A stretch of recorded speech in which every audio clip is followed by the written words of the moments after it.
Good Erev Shabbos, Parshas Lech Lecha.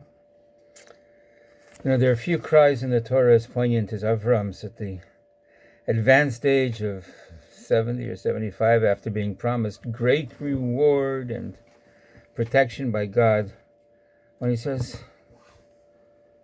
whatever you do for me, God, what's it worth if I don't have children? What's the point?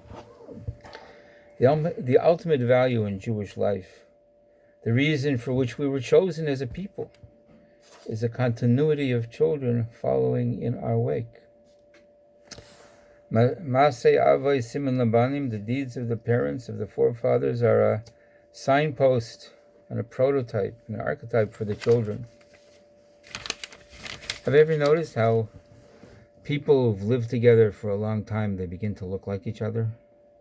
Especially their faces, but also their reactions and their posture. I mean, even kids that have been adopted start looking a bit like their parents.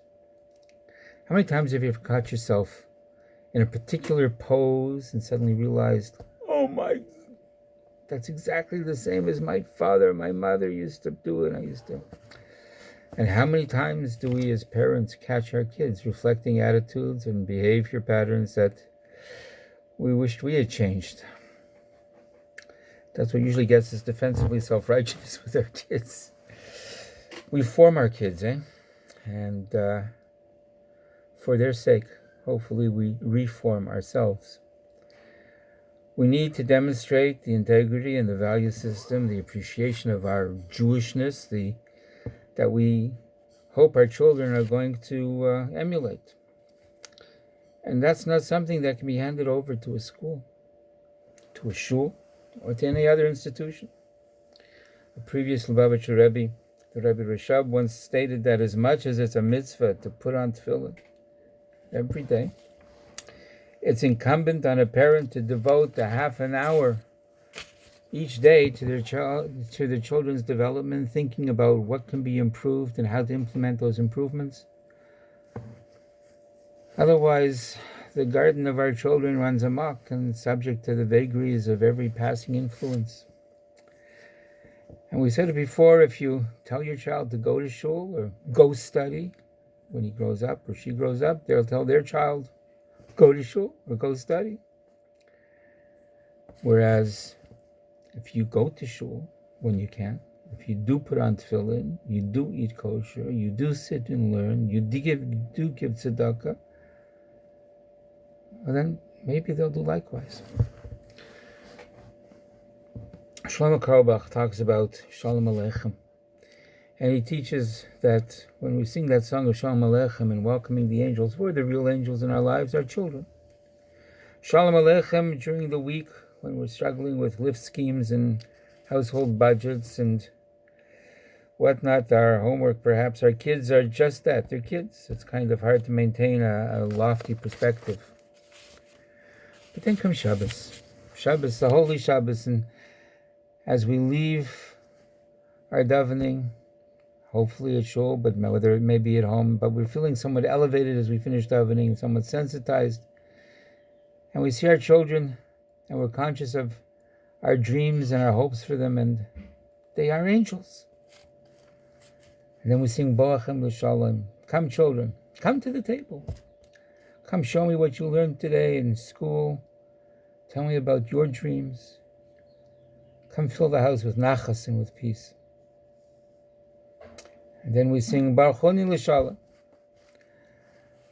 Bless me for peace, for your sake, my children, that you may grow up to adulthood in a world that's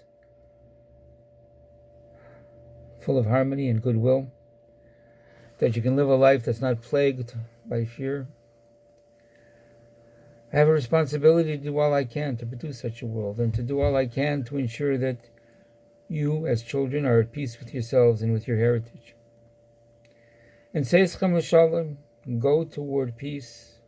On your way, kids, grow up, establish your own homes, Lech Lecha, your own families, your own children. What am I doing to prepare you for that? What am I giving you to take with? Take this Shabbos experience Take the Shabbos experience of your childhood, the Shabbos experience of my childhood, of my parents' childhood, going all the way back to Avram Avinu, Avram, our forefather. Take the sense of peace, the sense of special time together, sense of family intimacy, of Hashem in our lives, of connection, and go. That's the message, the opening of this week's Parsha. Lech lecha. Go gesundheit. Ma'artzecha, from your land, from your material preoccupations. Go, Miladetcha, from your birthplace. Go beyond what you've come into naturally, because the world is a downward escalator, if you will. And if you don't go further, climb higher, do more, and try harder, you fall backward and downward. And go, Mibeis Avicha, from your parents' home. Go out and please God. Live in that brave new world that we're all striving toward. And go la'aretz asher areka, to the land Hashem says that I will show you.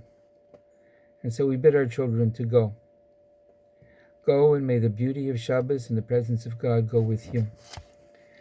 And we are the parents of our children. And if it costs us our comfort zones, our preconceived notions, our habits and indulgences, to produce a generation that will greet Mashiach, so be it. Good Shabbos. Nachas from your kids.